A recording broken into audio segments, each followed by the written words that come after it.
Welcome back to the third episode in How to Create Your First VRChat World Series. In this episode, we will learn how to apply detail to the surfaces we created in the last lesson. The way this is done is through materials. Materials can be applied to the faces of geometry, combine a shader and one or more textures. Create a material. Right-click in the Project tab, Create Material. Default shader is the standard shader, which is a physically based or PBR shader. Before we get too much into that, we should set up post-processing in our scene. It can be done very easily with VR World Toolkit. The top menu bar, go to VR World Toolkit, Processing, set up post-processing, click OK. Post-processing is essentially the correct way we should be viewing our colors. If you want to read more into that, or if you want to adjust the post-processing settings yourself, I recommend first reading this guide by Silent, link in the description as always. Now I want you to go to this website, ambientcg.com, link in the description. Just find a wood texture that you like. I'm just going to go with this one. And then once you found it, first, check the dimensions, and then make sure these dimensions are square. Not that non-square textures can't be used in Unity, but they require more steps, they're less optimized, and they don't compress as well. So once you see these dimensions, confirm that they're square. Keep this number in your back pocket. We're going to need it for later. So just download 1K PNG, and then drag this, import, just drag it in, and then create a new folder in your Unity project. I'll call it _materials, and just drag it in there. Then we can save all of our materials in this folder. So now let's apply this material to our floor we created last lesson, and then you can follow along while I explain the principles of physically based shaders, aka PBR. This is going to be the most theory-intensive lesson because the knowledge of how PBR shaders work is necessary to make correct, good-looking materials. This is going to be the most difficult lesson, but it's also the most important for creating good-looking worlds. Having a single PBR shader ensures that all materials have consistent shading applied to them, just like in real life. PBR is based on real physical principles, so to understand PBR, you must understand how light interacts with surfaces in the real world. When light hits a surface, some of that light is reflected.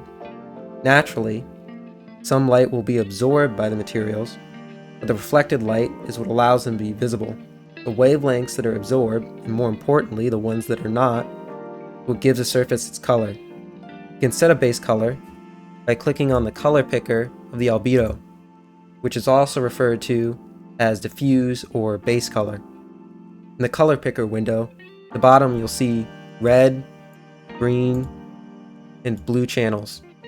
Above that you'll see the color picker UI, where up and down controls value, left and right saturation, and the wheel controls hue.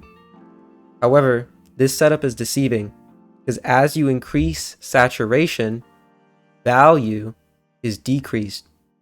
And even more confusing, the amount of decrease in value varies based on the hue, with yellow being the brightest hue and blue being the darkest. I'll link to a video that covers this in more detail, but it's just something to keep in mind. The next parameter is specularity, which determines the way in which light is reflected off of a surface. A 100% specular surface would reflect all of the light rays that hit it at the exact same angle. At the opposite end of the spectrum is diffuse reflection, where light bounces around inside a material before being reflected in a random direction. If you click on the shader dropdown, you'll see that there's two variants of the standard shader, the standard and the standard specular setup. These are two different ways of thinking about PBR because metals are distinct from non-metals, aka dielectrics. Dielectrics typically don't have a specular component, while metals typically don't have a diffuse component. Exceptions would be imperfections like rust or dirt. The The specular workflow gives the artist more control, but also allows for the creation of materials that aren't physically possible. The metallic workflow is therefore generally easier and more intuitive, and I would recommend using it over the specular variant unless your material comes with a specular map. Now for the other slider you see on the standard shader, smoothness. This controls the clarity of the reflection. Many materials, like a lot of metals, can be quite reflective, but that reflection can still be blurry. This is due to the many micro imperfections on the surface invisible to the naked eye that still affect the angle at which rays of light are reflected. In other programs, this is referred to as gloss or its inverse, roughness. Another key component of PBR is Fresnel, which is applied automatically. Essentially, a surface is more reflective when viewed at more intense angles.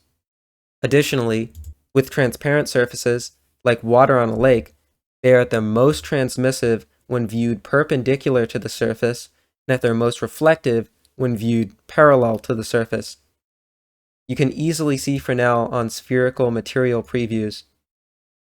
Now let's put the albedo map of our wood floor into the correct slot in our material, and make sure that the color is set to white.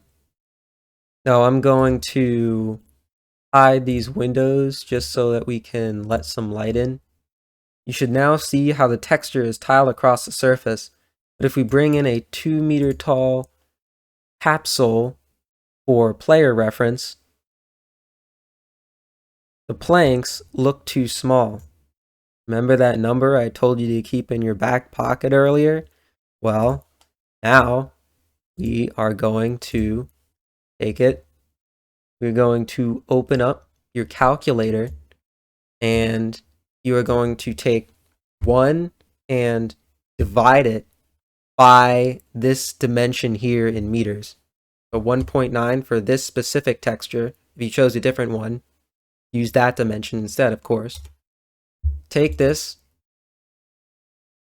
select all, copy, and then in your material, paste that number from the calculator into the X and Y tiling.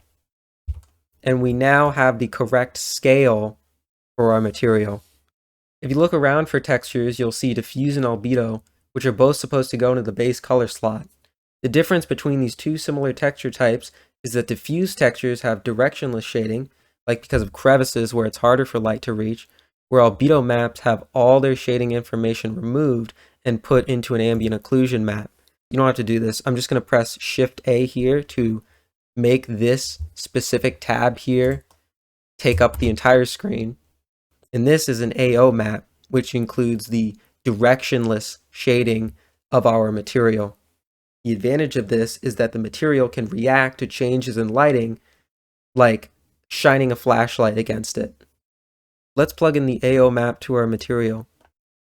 For it to display correctly, click on the texture in the project tab and uncheck sRGB color texture, since this is a grayscale texture. Most every surface exhibits details too small to reasonably recreate with geometry. This is where the normal map comes in. Place it into the appropriate slot, click Fix Now, and you should see that the material now really pops.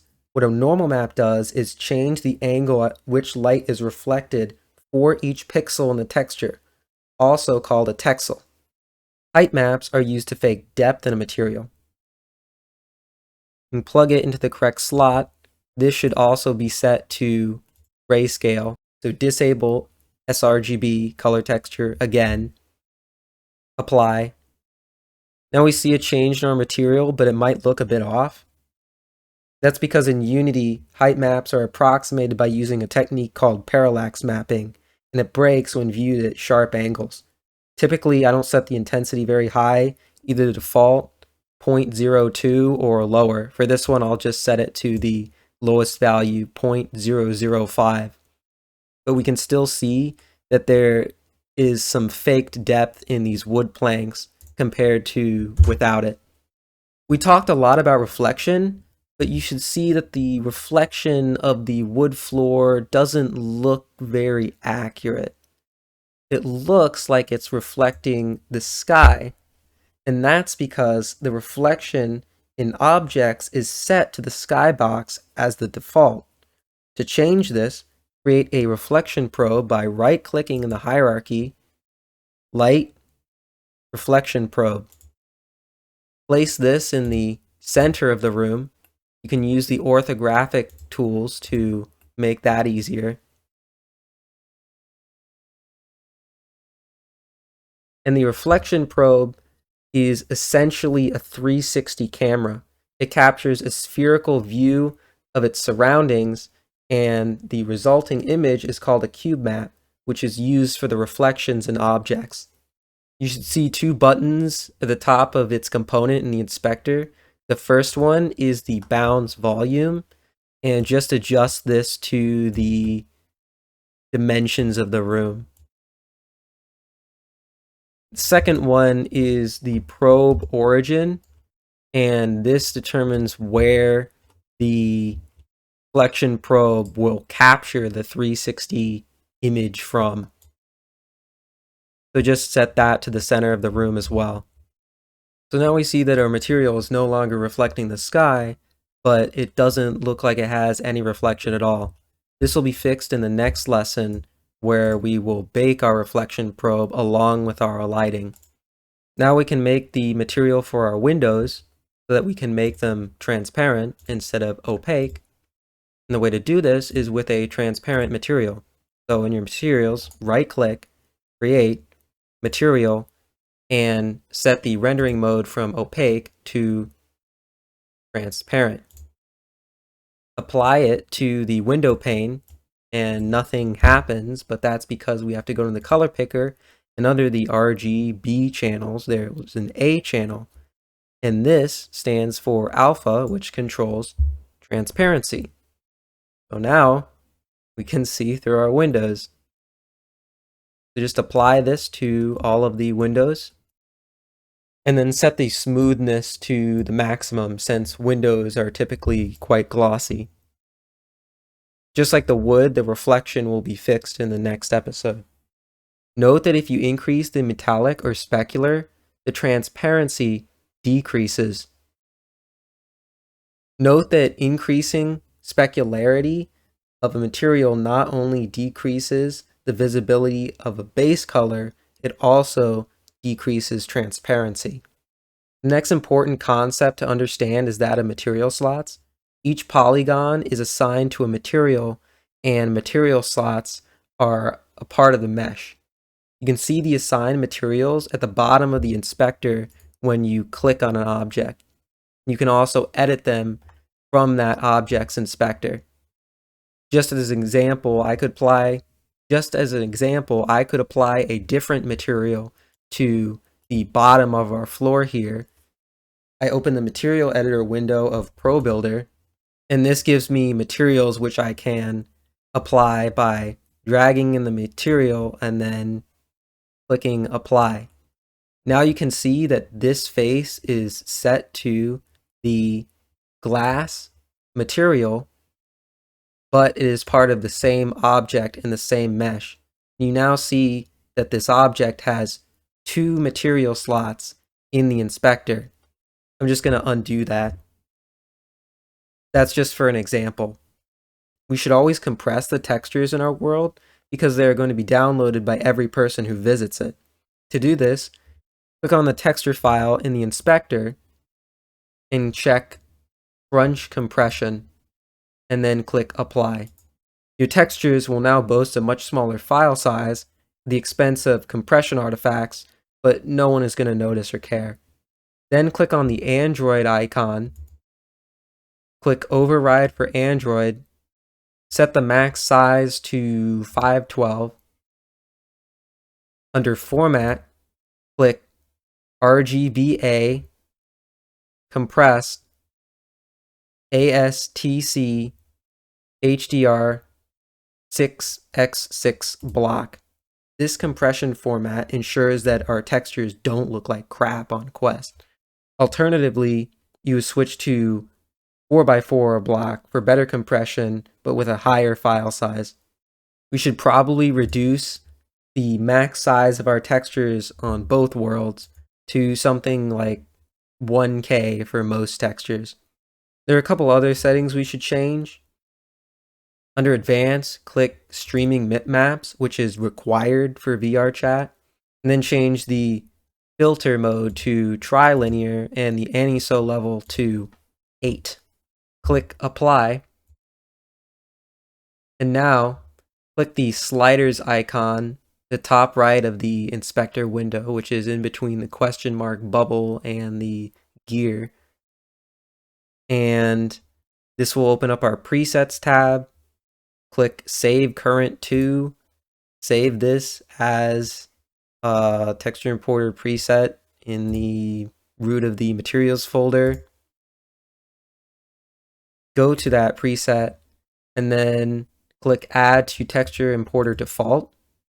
And now all of the textures that we import from here on will come with these settings. Just do be aware that this excludes textures that are imported via Unity package.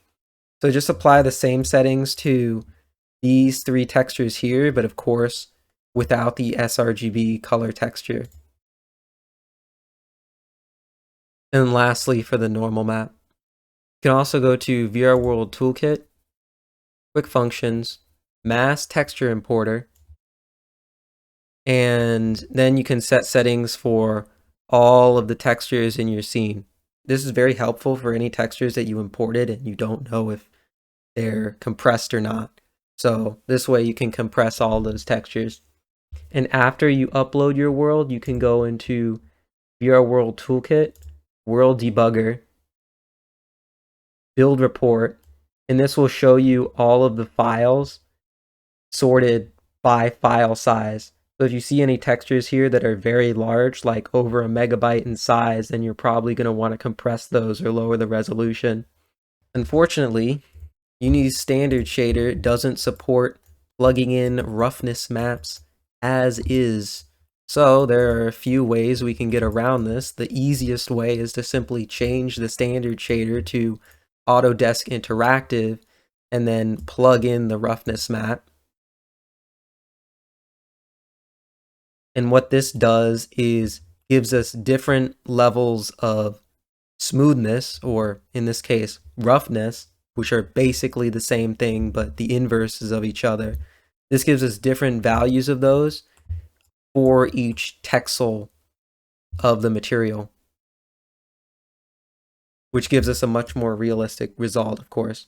If we switch back to the standard shader, you can see that for the smoothness, there's actually a source here. So you can either select metallic alpha or albedo alpha. That's because with the Unity standard shader, you're supposed to put your smoothness map into the alpha channel of the albedo or metallic map. So one way that we can do this is with an add-on like Smart Texture, which you can plug in the albedo to the red, green, and blue channel, and then the roughness to the alpha channel. Click Invert Color, and then Apply, and then set that as the albedo, and then change this to albedo alpha. The other way you can do this is to use an image editing software like GIMP to create an alpha channel, add a layer mask for the albedo or metallic texture, invert the roughness map, copy paste it as the alpha, and then export that, which I am not going to show you how to do because I have done it before and it's a process and it takes a while, and I've spent enough time recording this already. So I'm just going to switch it to the Autodesk Interactive shader. I haven't really used this many times before, but it really shouldn't be a problem. So you might be wondering how the texture actually tiles along these polygons, especially since they're not two-dimensional, but textures are. And the way that's done is through UV maps. So if we go into Pro Builder and we open up the UV editor, we zoom out, click on a face, you'll see that face in the UV window. Why are they called UVs? Because the coordinates X, Y, Z, and W are already taken up for the 3D space, so for the 2D space they just had to use UV. If you drag these along in the UV space, you'll notice that the tiling of the texture changes. That's because where the texture is being sampled from changes. I'm just going to press Control Z. You want to do that. I'll link in the description some tutorials for more advanced UV editing, but probably one of the most useful things you'll want to know is it looks like from this face to this face, there's like a cut, a break in the texture. This is called a seam. Say that we want this face to actually continue to this face, or we want this face to look like it continues and rolls over into this face. The way we can do that is by selecting the face, which we want to stay the same, and then hovering over the face that we want to change to continue from the previous texture, and then control clicking on that, and that auto stitches that face there so that this part of the texture continues from that face to this one. I'm just going to undo that. I'm just going to create a basic white material for the time being for our window frames and for the ceiling. And then I will encourage all of you to go to a website like ambientcg.com and find PBR textures that you could use for the walls. And that's it for this lesson. Come back for the next lesson and we'll learn how to properly light our room.